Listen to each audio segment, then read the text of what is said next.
Taking refuge in Buddha,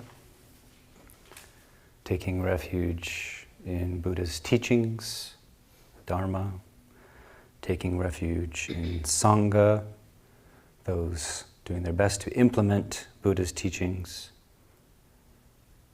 And if you are so disposed, call to mind any teachers, living or dead, physical or immaterial. Call them into your heart.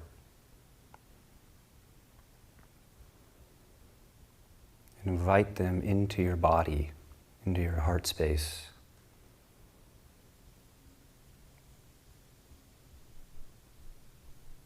And maybe you ask them for their assistance, their protection.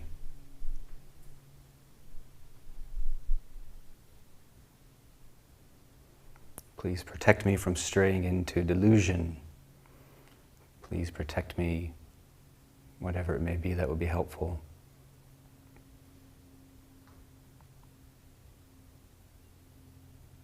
Asking for help. And if you have any prayers that connect you with bodhicitta, the aspiration to wake up for the sake of all beings, give rise to those. May I awaken from confusion and self-grasping for the benefit of all my connections, seen and unseen. Thank you. I open with a poem from Rilke.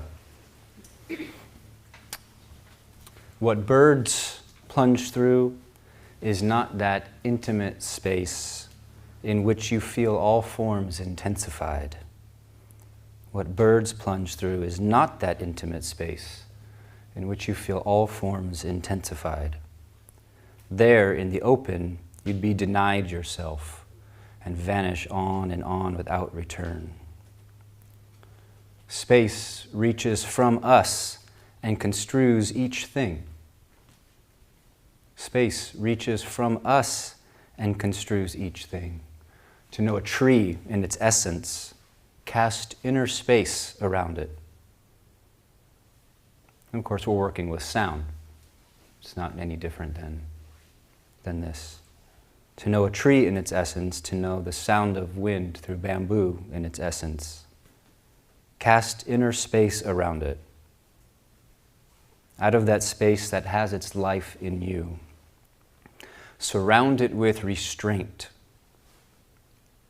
Surround it with restraint. In itself, it knows no bounds. Only in the spell of your renouncing is it truly there. Very profound teaching on Zazen. Only in the spell of your renouncing is it truly there.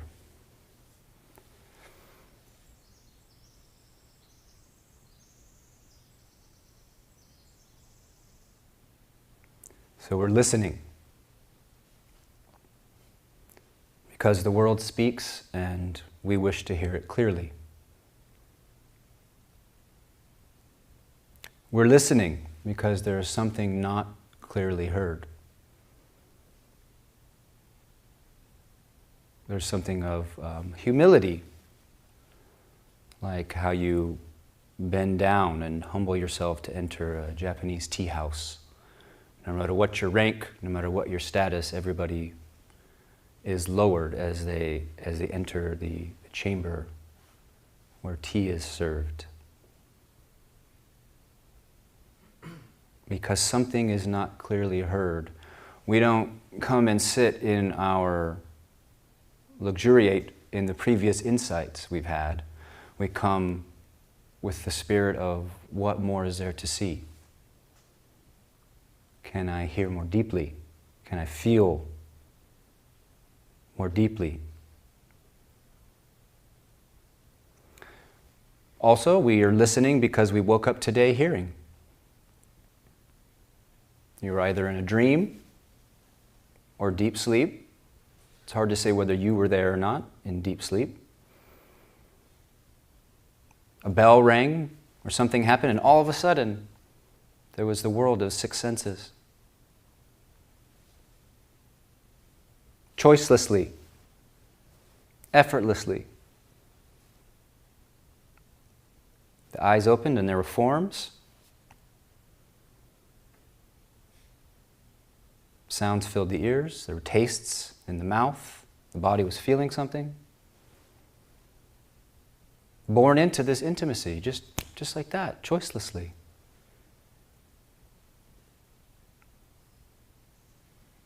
We listen because we woke up today hearing. Maybe deeper, we're listening because something shines in this hearing.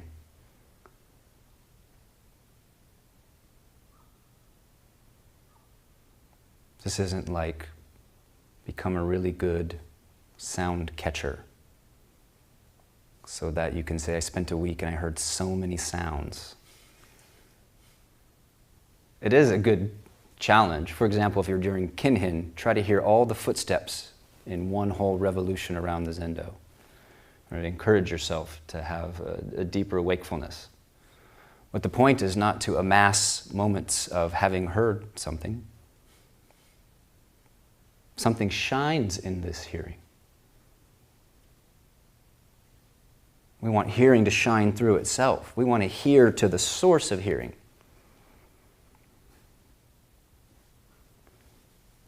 We're listening because, or perhaps because, the conditioning of being full of noise weighs us down.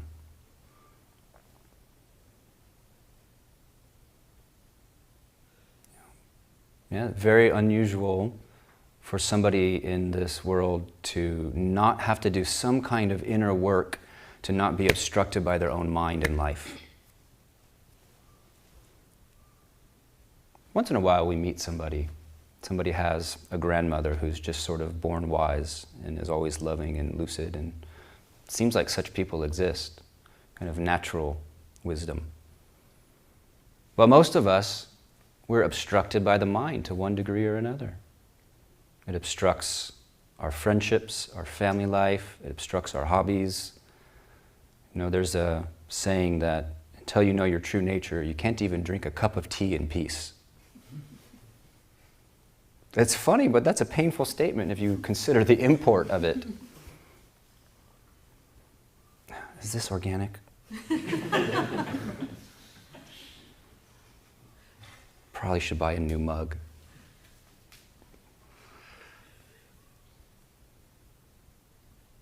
In some sense, Sesshin is pinning us to ourselves so that we will see the pain of our conditioning so deeply that we will make a profound vow to awaken, that we will no longer turn away.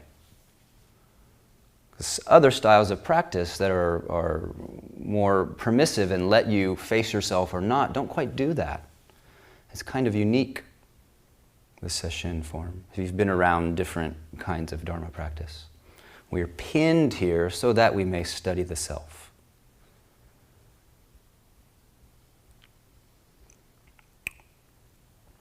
We're listening, and in so doing, we're undercutting self-fixation and all of its outgrowths.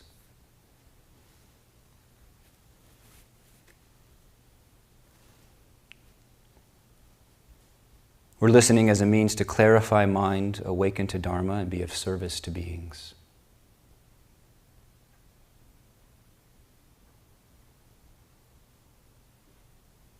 If we don't understand this mind, it will be very difficult to understand that mind, if not impossible.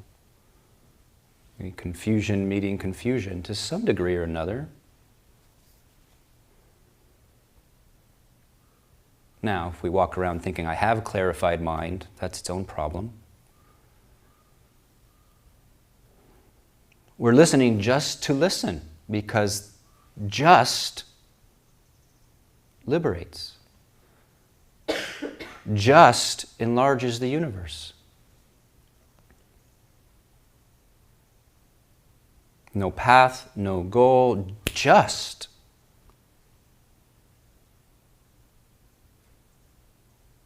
And all beings could step into this freedom.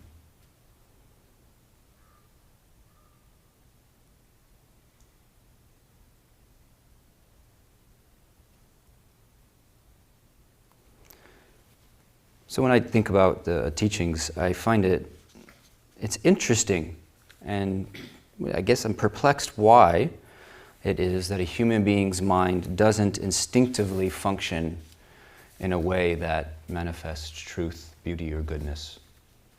Why not?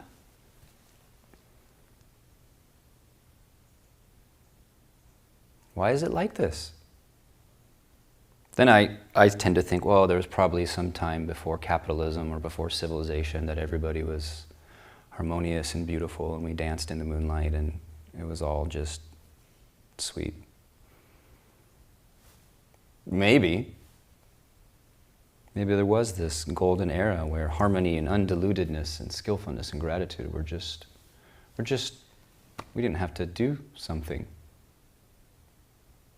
to just be a free human. But then there wouldn't be the fun of the spiritual path. And isn't it fun? It's the funnest fun. It's the funless fun.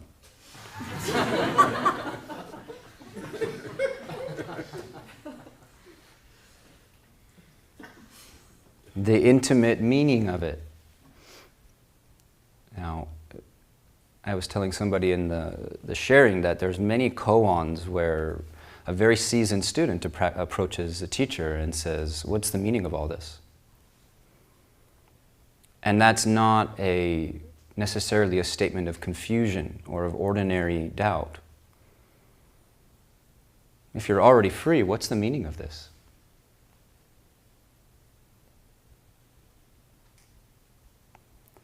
But the mind separates us from the intimate meaning of this. So a patch that people sometimes hit in Sesshin is making sincere effort and then going, wait, what is the point? Why am I doing this? I'm not going to get something? Then why am I working so hard? And that is all in the realm of the mind. It's an estrangement from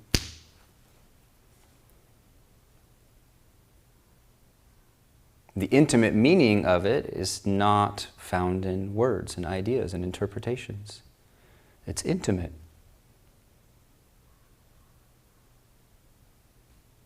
So, in some sense, the only way to resolve doubt is faith. You have faith, doubt recedes.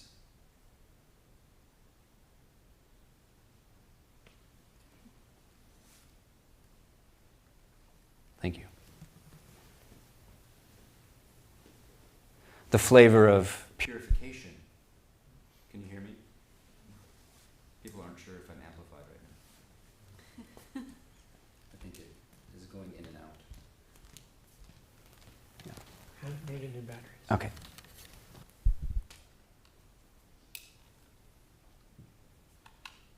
Should I wait? You can use the go.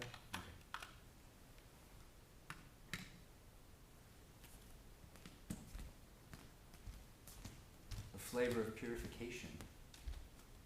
Can you actually appreciate the taste of purification when you're sitting and you're just yielding to the aching body? You're letting go of the mind that insists on pulling you elsewhere. Can you learn to appreciate the flavor of the practice at that level? There can be a joy at seeing the necessity of it, a joy at the labor of it. And it may feel like a chore at times. Like we're cleaning up someone else's dirty, smelly bathroom.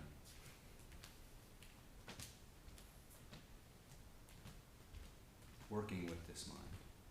Is it somebody else's mess? Sometimes we think so. Is it your mess? Is it my mess? Sometimes we think so. Perhaps both are right.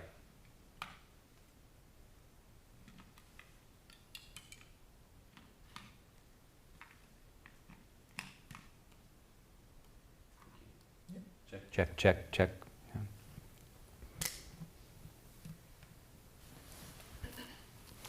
So the dirty, smelly bathroom remains despite where it came from, whose it is. Sometimes the Buddha would praise accomplished practitioners and say they did what needed to be done. Yeah, they fulfilled the holy life. That phrase tends to be more complicated for a lot of us post-religious people. But they did what needed to be done. What if this is necessary to a human life, not just an option?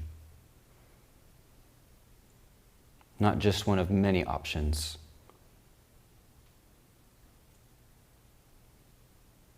How much can we actually shift our outlook? I'm not sure how much we can actually shift our outlook. Could we view what we're doing as a necessary labor? Sometimes tough, sometimes joyful, but necessary, and not as an option, not as one thing I choose to do because, yeah, it's raining at the beach next weekend, I'll go meditate.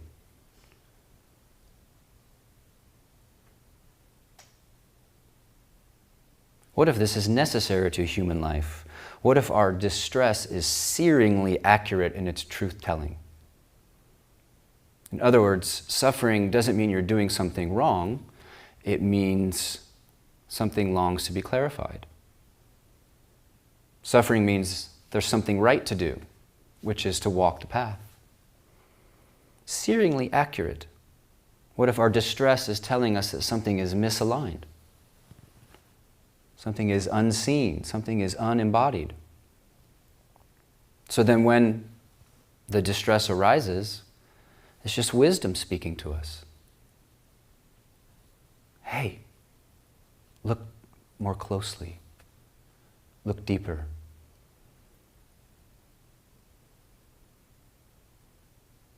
Distress in all its flavors expressing this truth, telling itself through our bodies.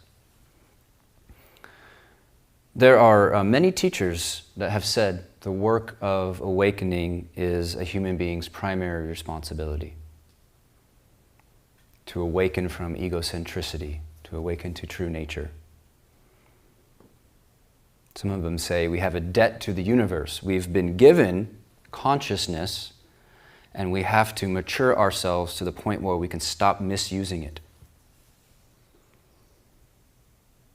The human being, the animal that has the capacity to misuse consciousness. So on one hand, maybe we're just listening, and this is no big deal. The view that this is no big deal is sometimes better for our family and friends.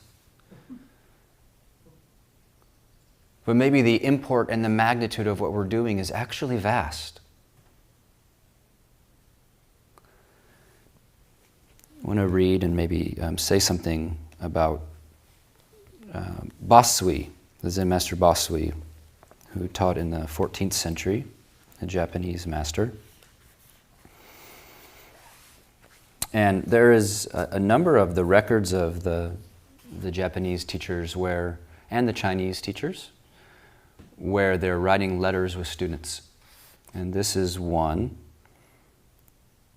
And apparently their attendants kept a copy of their letters, or they Xeroxed them or something, because this was a letter sent to somebody, but we have the letter. So this was to Gesso Seiko, Lord of Aki from Nakamura.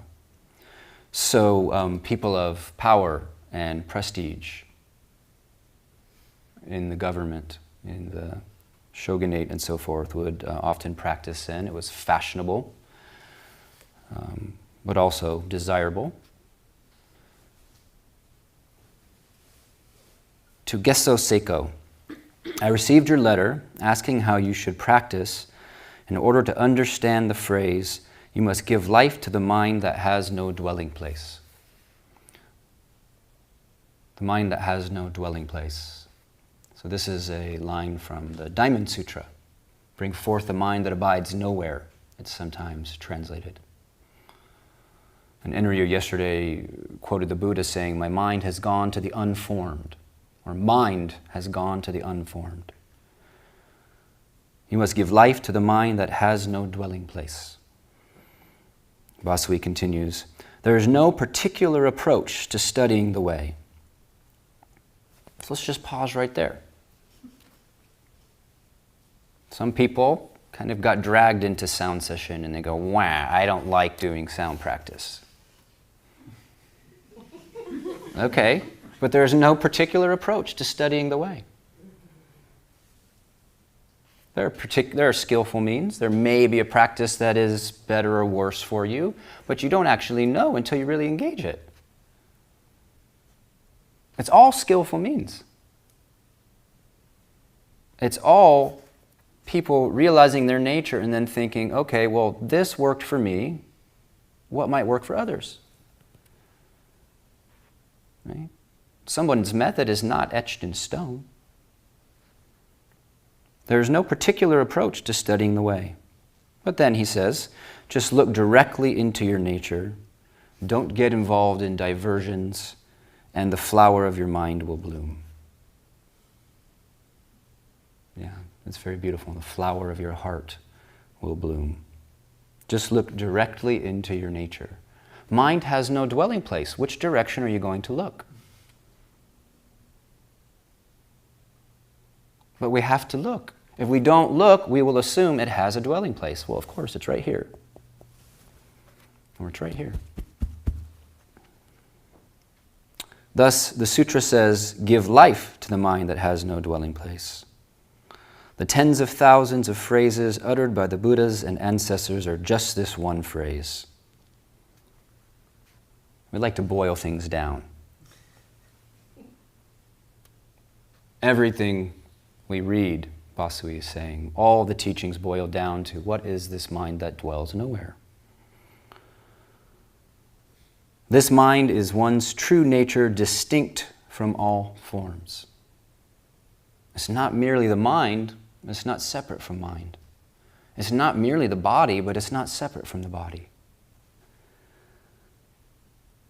He says, nature is the way is Buddha, and Buddha is mind. This mind is not inside, it is not outside, and it is not in the middle.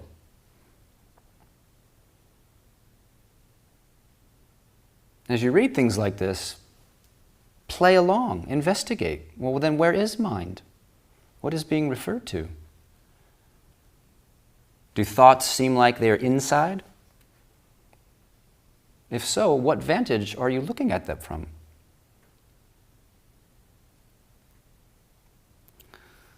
It is neither existing nor is it nothingness. It is neither non-existence nor non-nothingness. It isn't mind, Buddha, or object. That's why it is called the mind that has no dwelling place.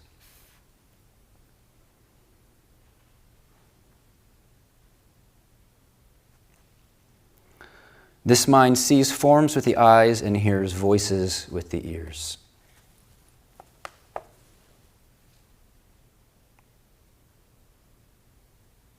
To even begin to approach this level of inquiry, we have to calm down to some degree the sensibility that is affirmed by continual internal dialogue that I am hearing.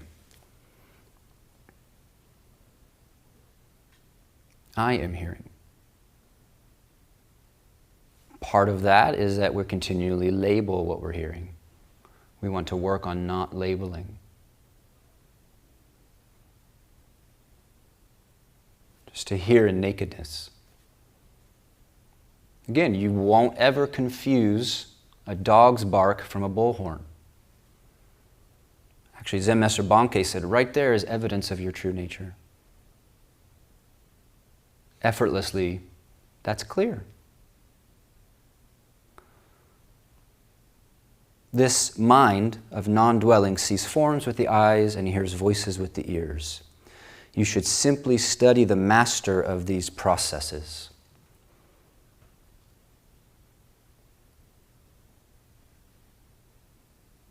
An ancient master, Lin Chi Yixuan, said, The physical body made up of the 4 elements cannot discern the sermon you are listening to. So, if there was a brain on the floor and some body parts, that would not be able to cognize what was being said. They're growing meat in labs now, I hear. There's like meat, lab-grown meat that we will be fed. Some people are saying, no, we won't.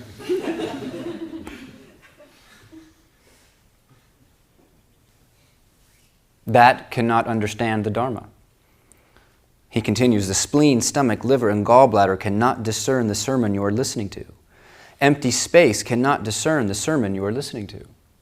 So this is important if we come to a place of stillness, of total sense of silence.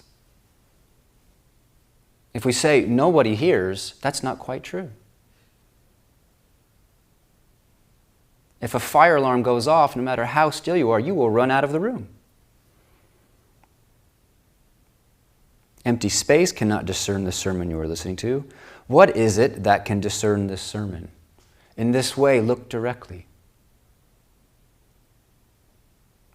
So you start to get the flavor for how to intimately turn awareness on itself. The Korean master said, trace back the radiance. Dogen Zenji said, turn the light around. If, when you look, your mind clings to any form, or you become attached to a particular meaning, and you spend your time conceptualizing, you will be as far from the way as heaven is from earth. So sometimes we just don't, with particular people, even suggest these kinds of practices because they just become philosophical games. It's my true self that hears. So-and-so said it, and that settles it. The point is the looking. The point is the energy of curiosity. What do you do then to cut off the bonds of life and death? Advance and you'll get lost in reason. That is, follow the usual path of trying to understand these things. Retreat and you'll violate the teaching.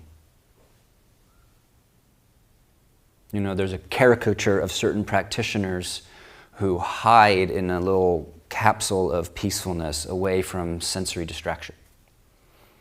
It's a little bit like a Zen admonition to not do that. If you don't clarify your true nature, your tendency will be to get a little tranquility and then make a little capsule of it. Try to hide away with it. I used to hide in my room after Sesshin, pull a cover over my head. I just wanted to bask in the stillness and the quiet. It's exactly what you're not supposed to do.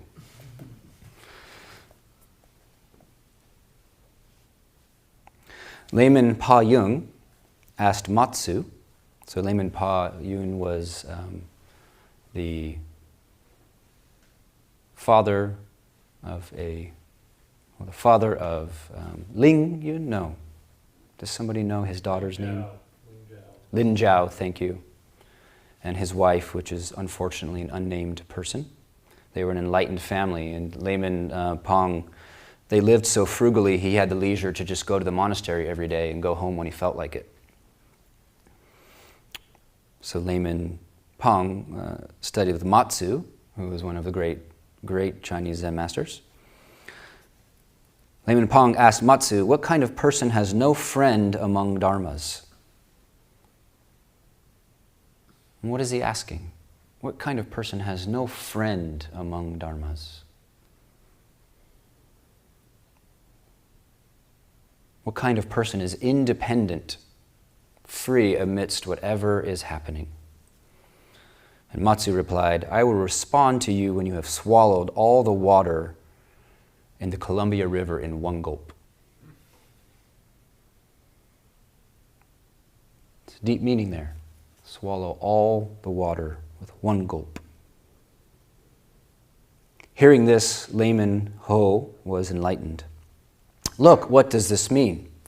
Does this refer to the statement, you must give life to the mind that has no dwelling place? Or does it refer to the one who is listening to the Dharma? If you still don't understand, ask yourself who is listening to this voice right now. Who is listening to these sounds right now?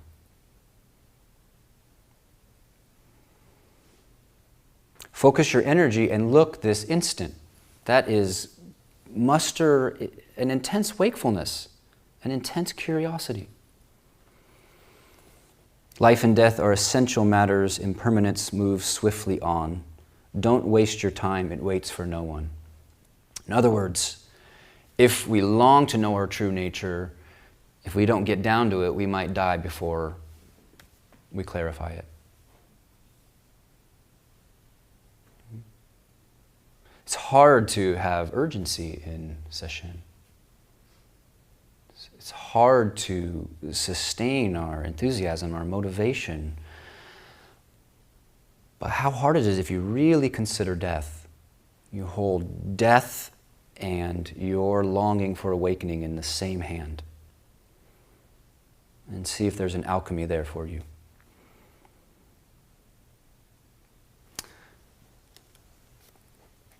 Basui continues, your mind is fundamentally Buddha.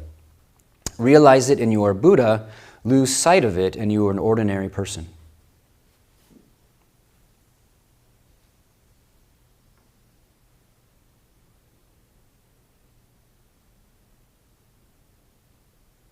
One moment sitting, 1 inch sitting, 1 inch Buddha. One of the old saying goes, whether asleep or awake, whether standing or sitting, simply inquire, what is my mind? And look at the source where thoughts arise. So you could practice it like that, having a basic level of clarity, samadhi, even for a moment. Apply a deep curiosity to what is it that remains. And the same can be done with listening. You're in a flow of an intimate listening.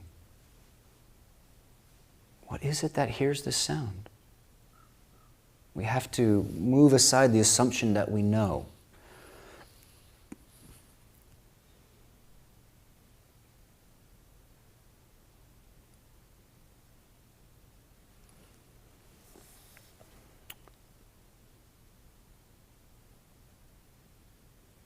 Wondering what it is that understands things in this way, that propels this body, that performs work, that advances and retreats. Ask yourself, what is it after all? This can be done with the flavor of wonder. What is it that tastes this food? What is it that is touched by these beautiful colors? Aspire only to realize this yourself, constantly inquiring, never negligent. And even if you don't realize it in this lifetime, you will surely do so in the next. Never doubt this. When you decide to practice Zazen, don't consider what is good or bad. So on one level, that means we want to give up our fixation on getting the conditions just right. However you find yourself is just right. If you meet that moment, it's just right. If you fight with it, then it is the wrong conditions. In other words, if the mind says they're the wrong conditions, they're the wrong conditions. If we don't discriminate, tense or relaxed, happy, sad, it's the right, everything we need. Basui continues, when thoughts occur, don't try to stop them. Simply question immediately what this mind of yours is. Not through thoughts, but through awareness infused with curiosity.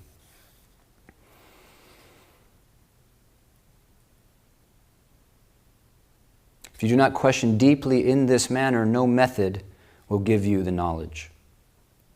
So if we think of the Buddha's teaching of the 7 factors of enlightenment, I can't remember them all right now. There are things like determination and concentration and so forth, but one of them is investigation of states. In other words, we have to be curious about the nature of being. Remain in a state of not knowing. The way through thinking will cease. You will lose all sense of me in your body, and you will realize that there is no thing you can call the mind. Asking what it is that realizes, return to yourself and look. The mind that wants to know will disappear, as will all teaching, and will forget about the Dharma in that moment. And you will be like the empty sky. When mind realizes that it is like the empty sky and penetrates to the depths, you will awaken to the realization that there is no Buddha outside of this mind and there is no mind outside of the Buddha. Now you'll know for the first time that when you listen without your ears, you can truly hear.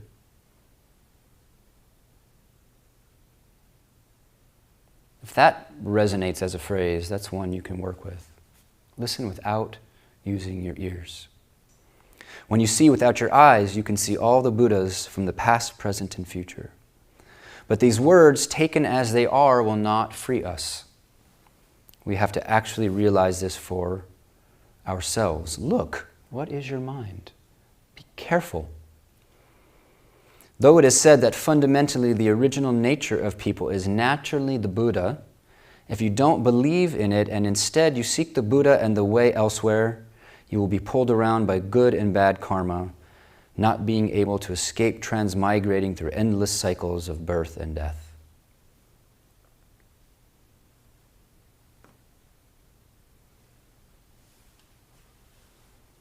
The source of much karma is discriminating feelings. Put an end to discriminating feelings and you'll be free. Again, the constant wavering in, ooh, I like it, no, I don't. It's good, no, it's bad. At some point we want to bring forth a resolute kind of, I consent to experience this without wavering. Yep, sometimes we wiggle.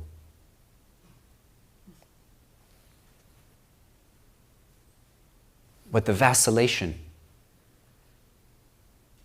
the constant and subtle good, bad, good, bad, good, bad, we've got to put that to rest. If by realizing your own nature you extinguish these discriminating feelings, it will be like blowing on a fire buried in ash, the fire emerging and the ash eradicated. When doing Zazen, don't be upset as thoughts occur, but don't savor them either. Just trace them back to their origin. In other words, just relax the brain. Relax the physical tension that accompanies thought. And they subside into their potentiality. If you do this, and you eradicate discriminating feelings derived from the source of all thoughts, it will be like the destruction of ash in flames through fanning the fire. Though delusions are erased and nothing remains in your heart, though there is no separation between inner and outer, and though you are like a clear, empty sky, pure in all directions, this is not enlightenment.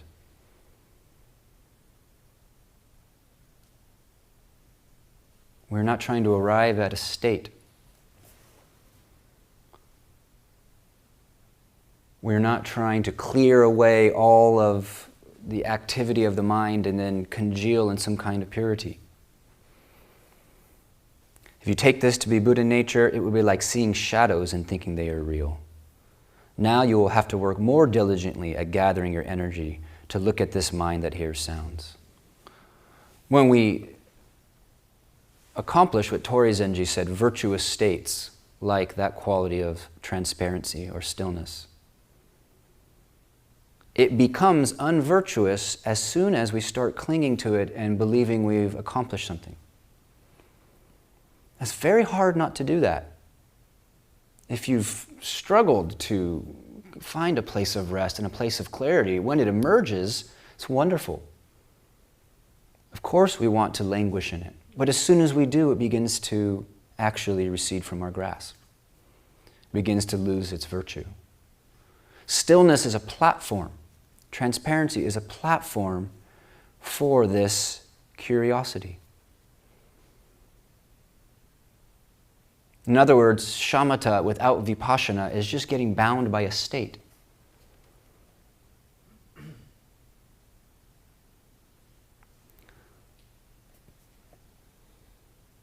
And yet these states are virtuous. They encourage us. Basui continues, your physical body composed of the four elements is like an illusion. It is not reality. What does that mean? We have to hold these teachings up to our experience. What about this is illusory? Or why do I feel that it is real? What is my experience of this body? Not as an idea or a concept, but my direct experience. The mind, however, is not apart from the physical body. The empty sky does not see forms, nor does it hear voices. So what is it in you that hears voices and knows the different sounds? Ask yourself. Raise a great doubt until all discrimination is eliminated and views of existence and nothingness disappear like a light turned off on a dark night. Though you still may not know who you are, you know there is a self that hears all sounds. A great doubt, a curiosity that gathers energy, that burns up our superfluous concerns. When we have great doubt, what's for lunch is insignificant. When we have great doubt, how it tastes is insignificant. Even how our body feels to some degree is insignificant when we get into great doubt. This deep thirst to know ourselves more clearly. It's not a state for superhuman practitioners. It's just our own longing let flourish.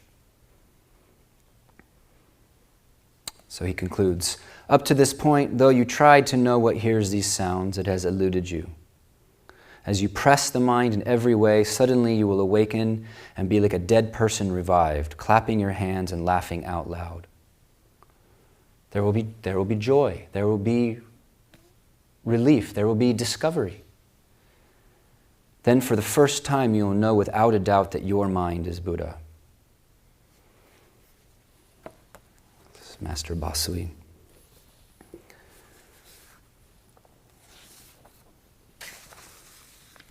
So I want to talk a little bit more about listening technique.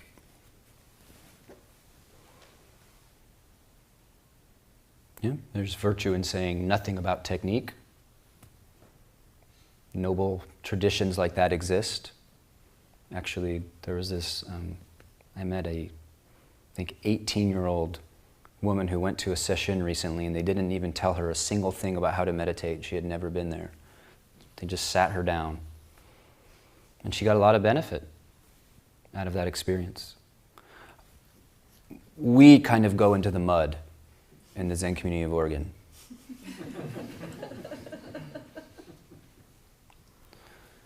So, listening, and people have different responses to this practice. There are some people who have done this for thousands of hours in this room, and it's like slipping into a warm bath. They're very comfortable. And there are some people that this is kind of a foreign practice, and it chafes with where they feel empowered in the Dharma. So the first thing I want to say is, speaking in terms of cultivation, in terms of meditation skills, your skill in breath presence is basically the same skill and power applied in listening. It's just highlighting a different domain. So you don't have to worry that you're going to lose something. You don't have to worry that you'll spend 8 days not deepening the thing that you already have facility at. The power of concentration can be applied to any domain. We could have a pinky session. We could have a toenail session.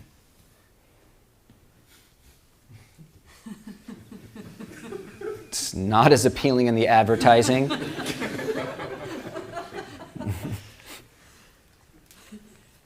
So nothing is wasted. And another way to look at that is, if you give this practice a try wholeheartedly, when you go back to a practice that's home-based for you, this time won't be wasted. It will also be of benefit. You know, I spent the last 2 years doing mostly Vajrayana practices.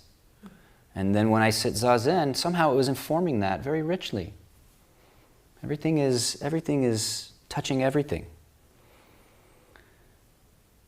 So sound practice has a particular challenge, and that is it's hard to grab a hold of.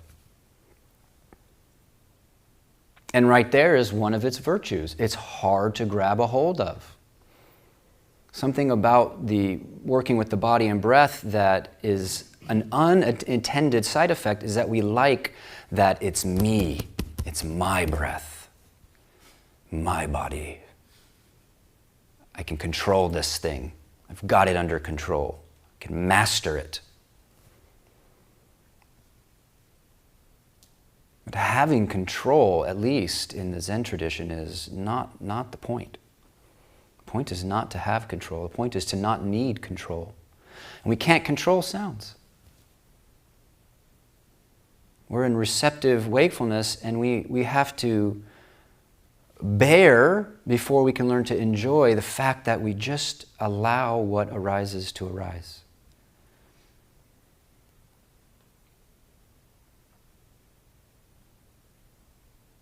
A kind of agendaless resting. Something in us might find that very, very uncomfortable. Many people these days don't leave 10 minutes of their day unscheduled.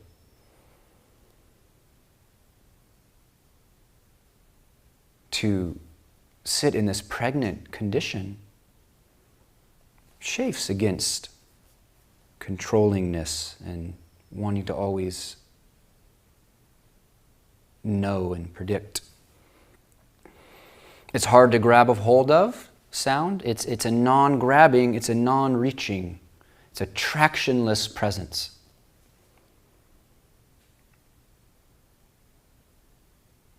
It's a mind that dwells nowhere. As soon as a sound is recognized, it's gone, and we're relating to an echo in the mind. Especially as soon as you're labeling it, you're actually no longer hearing that sound.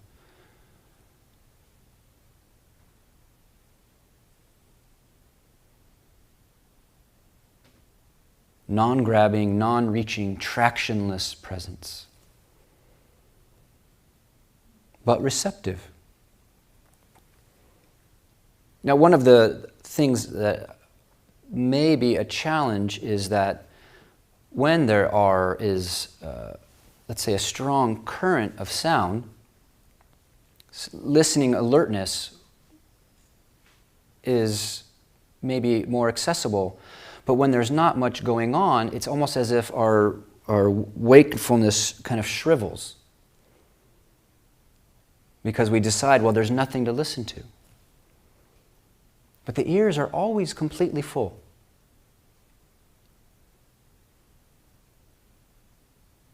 The essential fullness of the ears is unending.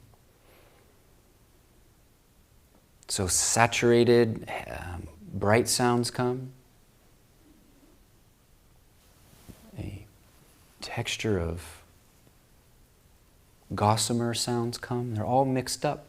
It's one sound.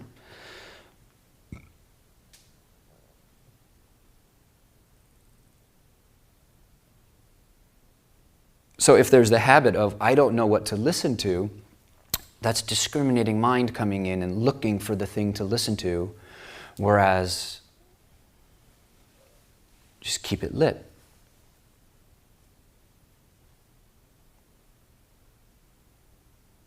Now, the feeling of our butt on the cushion, our legs on the ground, the body breathing as a basis is excellent, as a foundation.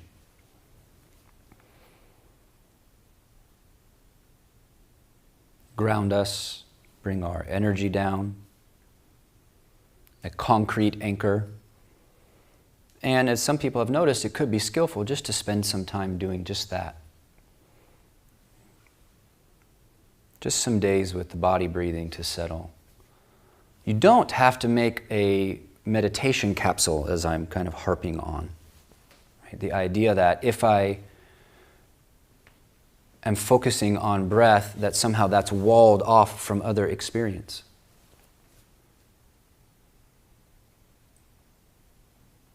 The soundscape and this breath are completely interpenetrated. Check it out.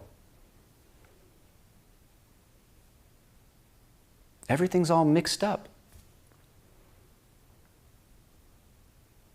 So sound is there. You might not be foregrounding it, and that's okay. So with the seat and the body as the basis, consider it like a lampstand. And then to move into the sound practice, it's like turning on, it's like a light with no shade. Like without the shade of thought. It's a good metaphor because it does darken the mind. Take the shade off, light in all directions.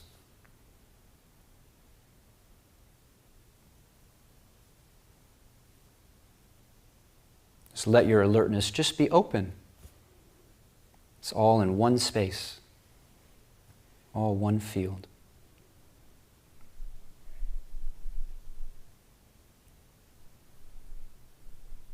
Letting the sensations of the body and the sound be simultaneously in that space. The arising thought, the sounds so-called outside, your heartbeat, one space.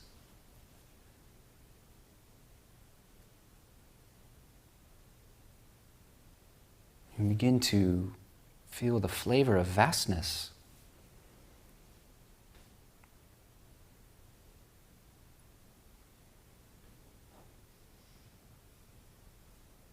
The mind that dwells nowhere dwells everywhere, or is touching everywhere. So, like a lamp placed in a room with the shade off,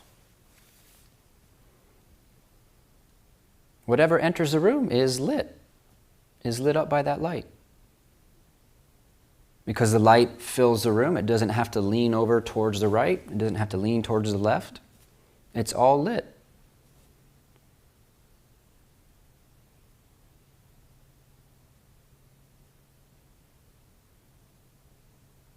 And just embody the non-seeking of Buddha, the non-reaching, the non-striving.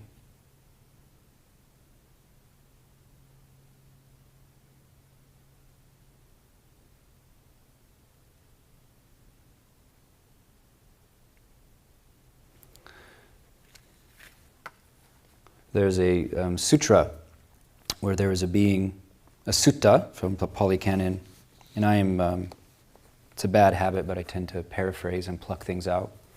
Often Enri will save me later, because she does the research. There's a sutta where a person, apparently they can fly through the sky, or they can just travel endlessly. They're like some kind of celestial being, is talking to the Buddha, and is curious, is there an end to the universe? Can I reach the end? Does it just go on forever? It's sort of like FOMO. Like, well, can I just keep on experiencing? It's a modern form of suffering. Have lots of experiences, take pictures of them, show your friends, repeat.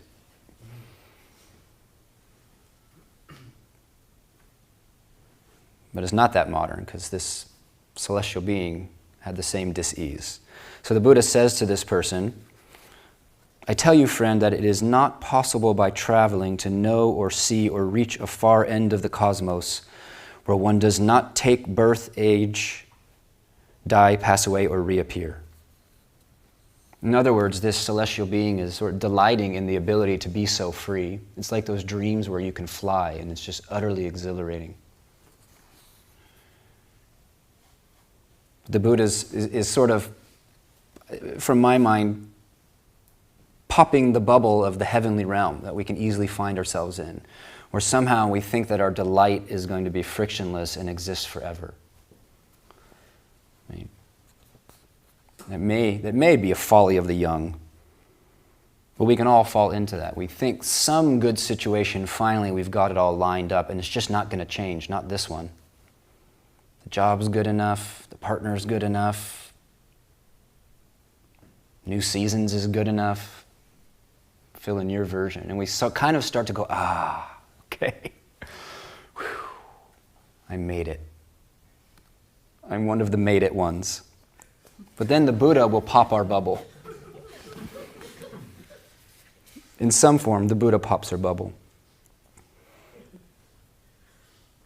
It is not possible to reach a far end of the cosmos where one does not take birth, age, die, pass away, or reappear. Not even at Zupan's. Not even I don't know, on Maui? But at the same time, I tell you that there is no making an end of suffering and stress without reaching the end of the cosmos.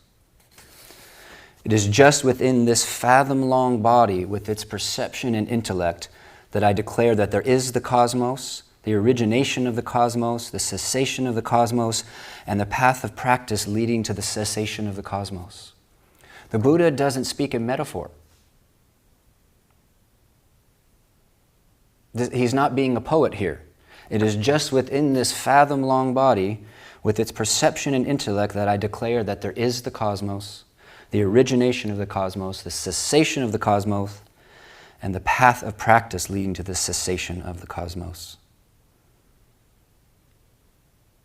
You can taste this right now. Feel the edges of your body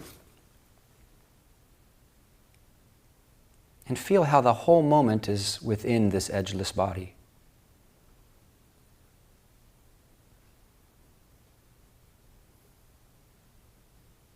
Of course, without eyes, there would be no world of sight.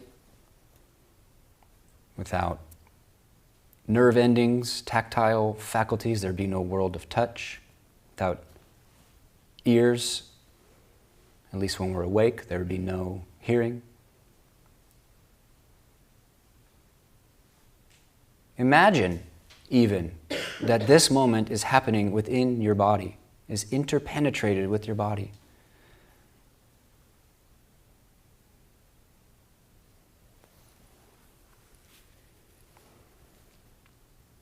So in listening practice, the big scope lessens our fixation on our ordinary sense of body-mind. Sometimes people think of open awareness practices of different traditions, and what they think of is, oh, it's the easy practice. It's the practice where I don't have to do anything. It's the practice where you just sort of sit down and relax.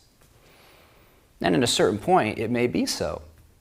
As Dogen Zenji said, a Dharma gate of ease and joy. But in some sense, that's tongue-in-cheek. Because as long as dukkha, as long as a misperception of mind lives in us, it isn't that easy to just sit here in ease and joy. Something else came with us onto the cushion. So open awareness, part of the virtue and listening practice is, let's say it's in that ballpark, is that we're getting over ourselves by attending to something other than my breath, my body.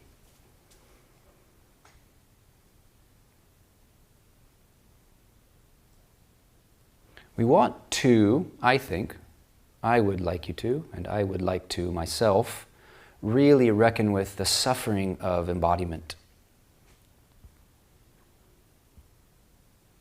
That's just the truth. There will be a time when it sucks to have a body, if not right now. Is that not a fact? We all know somebody for whom it sucks to have a body. It's profoundly painful to be embodied. And 10 times, 100 times, 1,000 times the pain if they don't have any practice. And I would even say that to numb out of the body is its own kind of misfortune. So we're thinning out the I and me making of the body and the mind. We're letting our aggregates, the elements, just dance in space. That's happening right now. Sensations just pinging, blooming, fading in space.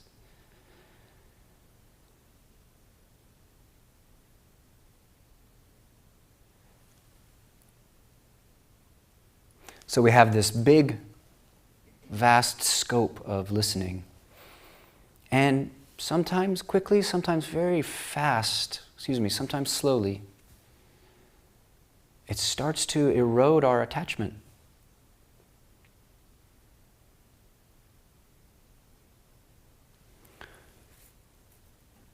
Another virtue of the way we're practicing is flexibility. And I'm kind of circling back to what I was saying at the earlier, we love to get cozy and sure in whatever we do, however we've done something. Maybe we have an instinct to extinguish the energy or anxiety of the unfamiliar. We would like to get rid of that as soon as possible, make the unfamiliar familiar, so at least I feel safe. But we do that, we long for the familiar, and we make efforts to get to the familiar, but then we long for something fresh and new. We long for the fresh, but at the same time, we don't want to put aside where we feel competent and safe. Therefore, some of the resistance to the different methods than we're accustomed to.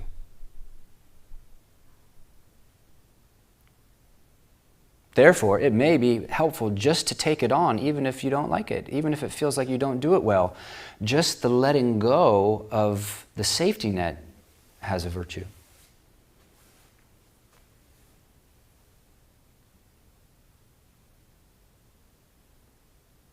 The flexibility of gathering into one sound.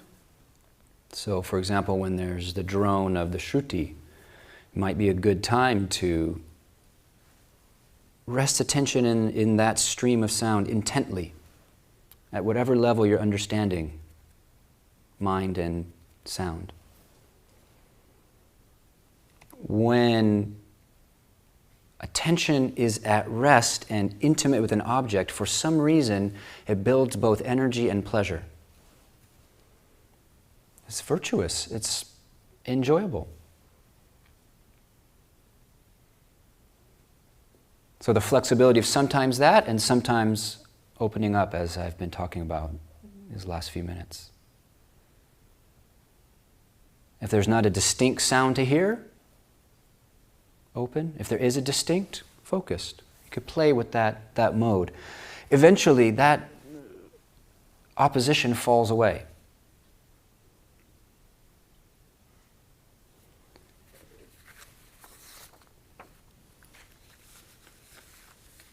And a couple poems to close tonight. This is like Thomas Merton and John Cage in conversation. So Merton says, "Be still. Listen to the stones of the wall." I love that. Lots of Zen masters have said things like that. Be still. Listen to the stones of the wall. Be silent because they try to speak your name. Listen to the living walls. Who are you? Who are you? Whose silence are you? And then John Cage says, there is no such thing as silence. Something is always happening that makes a sound. No one can have an idea once they really start listening.